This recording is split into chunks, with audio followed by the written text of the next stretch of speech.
Hello everyone, আমার নতুন একটি মিনি ব্লগে তোমাদের সবাইকে অনেক অনেক স্বাগত জানাই।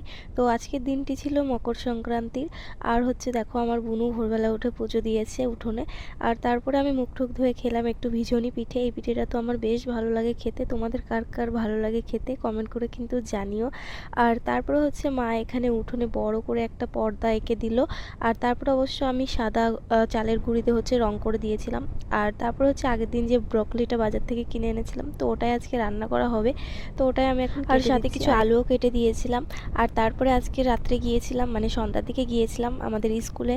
কারণ স্কুলে প্রোগ্রাম হচ্ছে, পরপর 3 দিন প্রোগ্রাম হয়েছে, তো একদিনও আসা হয়নি। আজকে এসেছি লাস্টের দিন।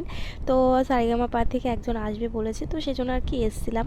আর এসেই তো আমরা হচ্ছে এখানে ভুট্টা খেতে চলে এসেছিলাম। আর তার আগে হচ্ছে আমরা ম্যাচ দেখতে দেখতে হচ্ছে একটু মানে আগুনে একটু হাতটা ছেঁকে নিলাম, কারণ এত ঠান্ডা পড়েছে।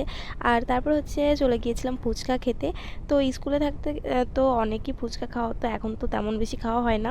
আর একটা ফুচকা খাওয়ার পর দেখলাম যে লবণটা কম হয়েছে, তো সেই জন্য এখন উনি লবণটা আবার দিচ্ছিল। তো তারপরে হচ্ছে আমাদের আরেকটা ফ্রেন্ডের সাথে দেখা হয়ে গেল। তারপরে আমরা খানিকক্ষণ ওখানে থেকে তারপরে বাড়ি চলে এসেছিলাম। তো চলো আজকের মতো ভিডিওটি এখানেই শেষ করছি, বাই।